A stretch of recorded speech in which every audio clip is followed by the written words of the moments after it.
I was looking at the food guide for as far as healthy foods and different food groups, and I noticed that one of the food groups was actually meatloaf. So I thought today would be a great day to make some meatloaf. To make the desired meatloaf, we need some ingredients, such as 1 teaspoon of cayenne pepper, 1 tablespoon of minced garlic, 1 tablespoon of onion powder, 1 cup of panko, 1/4 cup of Worcestershire sauce, 1 egg, and a kilogram of beef. To start this process, we are going to mix our spices together. So we'll combine our cayenne pepper with our minced garlic and onion powder. And then we'll just mix that up quickly with the fork utensil. Now that our fabulous spice mixture is done, it's time to work on our egg mixture. So we'll take our egg here, get the fork out, and just beat the egg. And then we'll add our Worcestershire sauce to the egg, and then we'll give it a little bit more of a mixing to make sure it's all good and combined. Now that our Worcestershire sauce, egg sauce is mixed up, it's time to add in a little bit of spice. So what we're going to do is we're going to dump in our spices. Now if you recall back to our hamburger video, we mixed the spices in with the egg and it didn't work very well. We had to add a little bit of water. So instead of using water in this, we got the Worcestershire sauce. And the Worcestershire sauce does a good job of allowing more freedom in our spice mixture to stop clumping up and cooperate. And now that our Worcestershire sauce, spice sauce is mixed up, we can move on to the real meat and potatoes. Or just meat in this case, because there is no potatoes. Although potatoes really go good with meatloaf. So we got our big mixing bowl, we dumped in our beef, and now we can pour in our Worcestershire sauce, spice sauce mixture.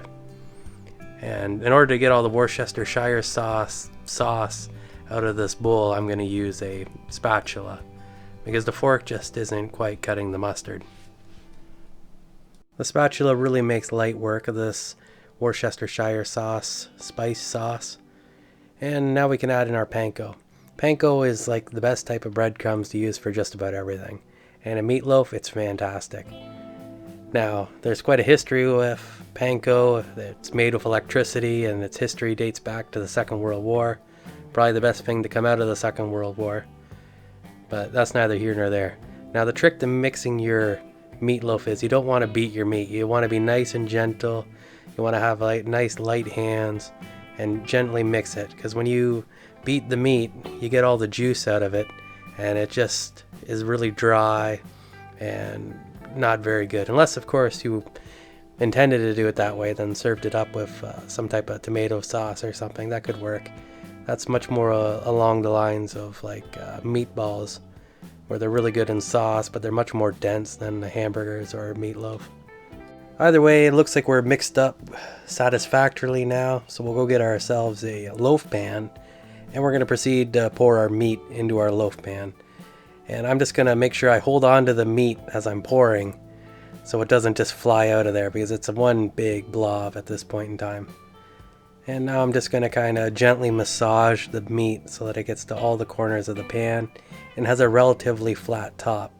We want it to look more loaf-like and not a monstrosity of epic proportions.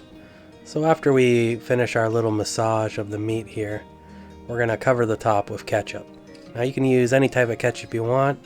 Personally, I prefer using Cayenne ketchup, also known as Frank's Red Hot. It's sugar-free as far as I know, and it's pretty low in calories. And you just put a little bit of it on the top, and when you cook this thing down, it acts as like a bit of a glaze.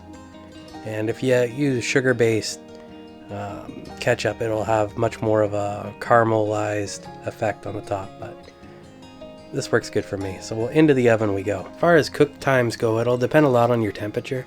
I'm going to cook mine at 350 degrees for about an hour and a half and then check it with a thermometer. But you can also cook it at higher temperatures and the results will be a little bit different, and it's really a good way to mix up your meatloaf if you want to try something a little different without changing any of your recipe or anything. Well, that makes for a very delicious meal. And I had mine with a little bit of fried carrots and pickles and some salad, and it was very fulfilling. So let me know in the comments below how you like to eat your meatloaf, and if you use the same type of cayenne pepper based ketchup as I do. And if you like this content and would like to see more of it, please like and subscribe. And until next time, stay awesome.